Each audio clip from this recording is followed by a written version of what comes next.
Bienvenue en 2023. Qui dit nouvelle année dit bonne résolution. Et en ce début d'année, on est gonflé à bloc et prêt à conquérir le monde. Jusqu'au 10-15 janvier environ. Parce que janvier existe pour nous ramener à la raison et nous décourager de tout. Tant ce mois est interminable. Aujourd'hui, nous allons donc parler des 10 bonnes résolutions 2023 prises par les Français que personne ne tiendra, même toi. C'est un sondage effectué par Squeakit sur environ 1200 personnes. Rendons à César ce qui lui appartient. Et j'avais autre chose à faire que d'aller questionner 1200 personnes sur des choses qu'ils ne feront jamais. À la 10e place, nous avons apprendre une nouvelle compétence. Et ceux-là, on les adore quand ils arrivent tout feu tout flamme, 4 mois après la rentrée, pour commencer une nouvelle activité. Qu'il arrêtera le 25 janvier parce qu'il fait froid, qu'il fait nuit et qu'il a la flemme. Étonnant pour un mois de janvier. 9e place, adopter des comportements plus écologiques. Parce que ça fait peur le réchauffement climatique et que ça questionne. Jusqu'à début février, où tu vas programmer tes vacances d'été et hésiter entre la Thaïlande ou le Mexique. Paye ton bilan carbone. 8e place, faire plus attention à ses proches. Cette année c'est promis, on n'enferme pas ses enfants dans le frigo, même s'ils sont pénibles. On est gentil avec madame ou monsieur, sans oublier une petite attention hebdomadaire à son amant ou sa maîtresse. Derrière un plan cul, il y a toujours un petit cœur. 7e place, être moins connecté. Surtout quand t'es avec ton amant ou ta maîtresse. C'est complètement con de se faire gauler pour une story. 6e place, se mettre au sport ou se remettre au sport. Les plus grosses courbatures de l'année sont celles de janvier, évidemment. Passé le 15 janvier, elles disparaissent. Comme les cours de sport. Si tu veux faire du sport pour maigrir,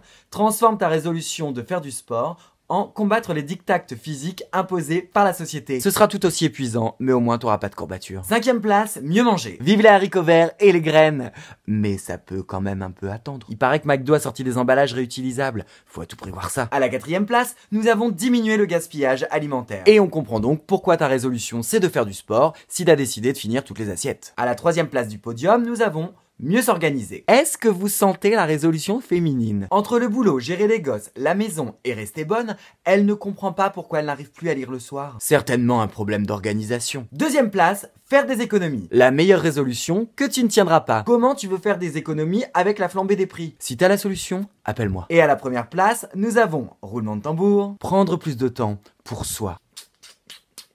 Si on n'est pas égocentré les amis. 2023 sera donc mon année à moi et rien qu'à moi. Je vous souhaite donc encore une belle année. Et pour 2023, prenez comme résolution d'être heureux, de bonne humeur et aimable. Oui, je sais, ça va être compliqué pour certains. Allez, la vie est belle.